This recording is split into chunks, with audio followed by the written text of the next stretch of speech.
여러분 안녕하세요. 다음은 접니다. 이번에는 계속 이것도 많이 여쭤보는 것 같아요. 네. 결혼했죠, 우리는. 결혼했습니다. 우리는 기회가 없지만 네. 이제 결혼하는 재혼이라는 기회가 있어요. 예. 진심인가요? 아닙니다. 그렇지 않습니다.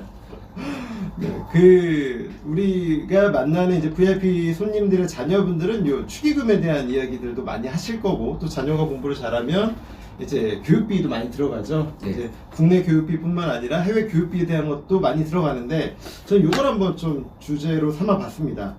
그 결혼 축의금 얼마 내세요?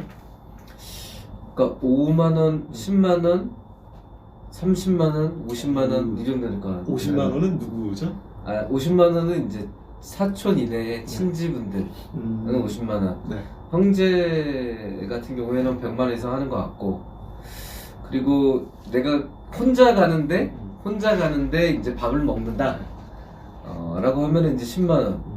근데 가족 안 간다 그러면은 5만 원. 그리고 가족들이 애들이 있으니까 애들도 같이 간다. 근데 좀 친하다. 그럼 30만 원 이렇게 되는 것 같습니다. 재밌는 질문 하나 드려볼게요. 만약에 거의 연락 없었던 동료 또는 지인인데 이모티콘, 카카오톡으로 예. 결혼 청첩장이 온 거예요. 요새 모바일로 많이 보내니까. 네. 그럼 얼마 하실 거예요? 저한테 줬느냐 안 줬느냐에 따라서 기브앤테이크로 할 것 같습니다. 그거에 대해서 누가 이제 좀 재밌는 통계를 이렇게 한번 만들어서 놓은 게 있는데, 카카오톡으로 왔다. 근데 친분이 이렇게 있는 관계는 아니다.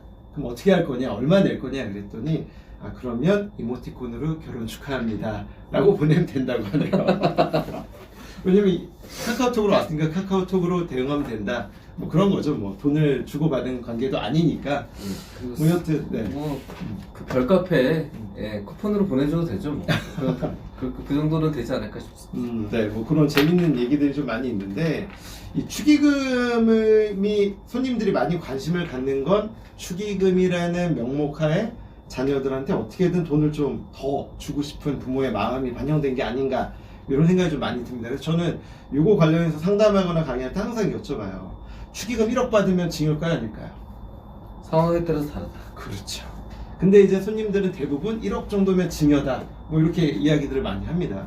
그럼 이제 반대로 생각해 보라고 저는 말씀을 드려요. 1억을 받았는데 하객이 1000명이면 징여일까요? 10명이면 징여일까요?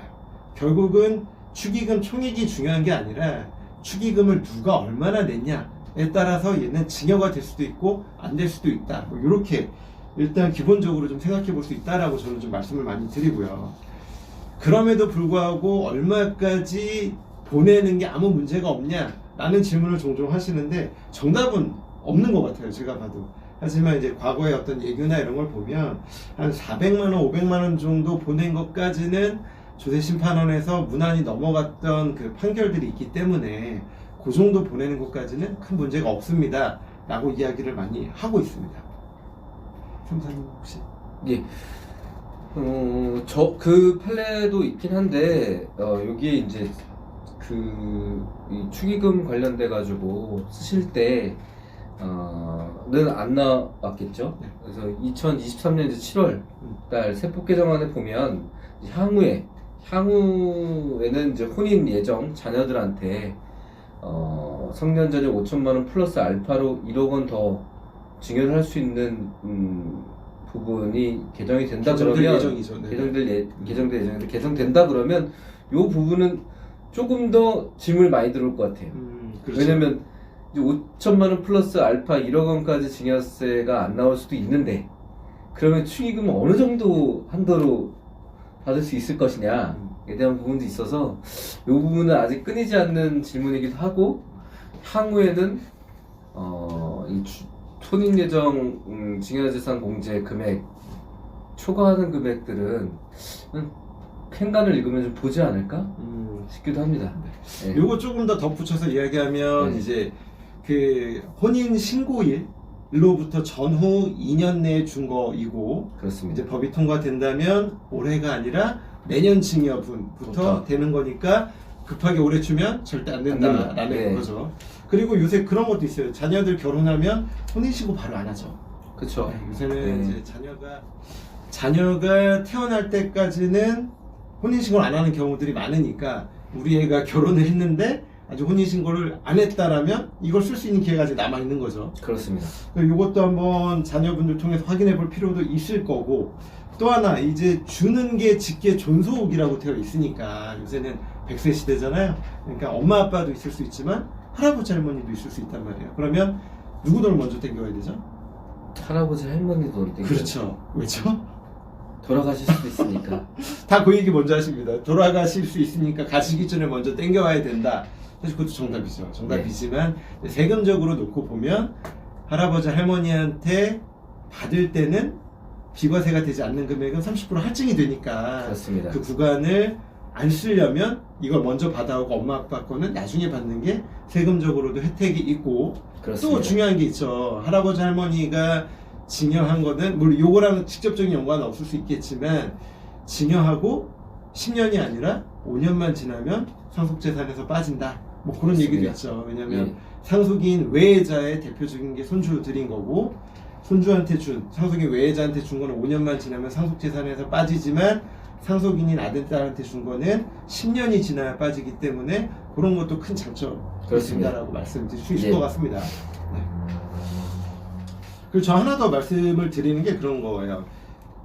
애들 집 만드는데 도와주고 싶은 건 모든 부모의 마음이 동일한데, 근데 이왕이면 할 거라면 다른 방식을 쓰지, 굳이 축의금으로 받은 걸 가지고 증여받은 집에 증여세를 낸다거나 또는 집을 구입하는 자금으로는 좀 안 썼으면 좋겠다라고 말씀을 많이 드립니다. 예. 왜 그럴까요?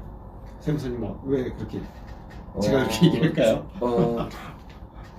최근에 이제 조정대상 지역에는 투기가지구들이 강남 3구랑 이제 용산구로 줄어들었기 때문에 조금 이제 예외적인 지역들 같은 경우에는 좀 편하긴 한데, 자금 추적 계획이라든지 이런 걸 낼 때 이 금액에 대한 출처를 그렇죠. 밝혀야 되는 부분들이 있어서 이 부분은 조금 축의금 관련돼서는 좀 주의하셔야 된다라는 말씀을 드립니다. 맞습니다. 이 자금조달계획서는 조정대상 지역은 금액과 상관없이 제출하지만 비조정은 6억 이상 집일 때는 무조건 제출해야 되고, 그렇게 되면 국토부나 국세청에서 눈여겨볼 수 있고, 근데 이제 그 자금들이 소명되지 않은 의심스러운 자금들이라면 조사가 들어오게 되면 결국은 방명록 다 가져오라고 하죠. 예. 그래서 이제 이게 누구의 지인으로부터 받은 거냐라는 게 상당히 중요해집니다. 이때부터는. 우리 결혼을 하게 되면 하객은 크게 두 부류라고 이야기를 하죠. 결혼 당사자의 직장 동료와 선후배, 그리고 또 하나는 우리 부모님의 지인들. 근데 이 축의금으로 들어오는 거는 나보다는 이제 우리 부모님의 지인들로부터 들어온 게 많기 때문에 그 돈을 내가 받아서 쓰면 증여받은 걸로 보겠죠. 네. 그래서 이런 부분을 상당히 좀 조심해야 된다라는 거를 좀 꼭 기억해 주셨으면 좋을 것 같습니다.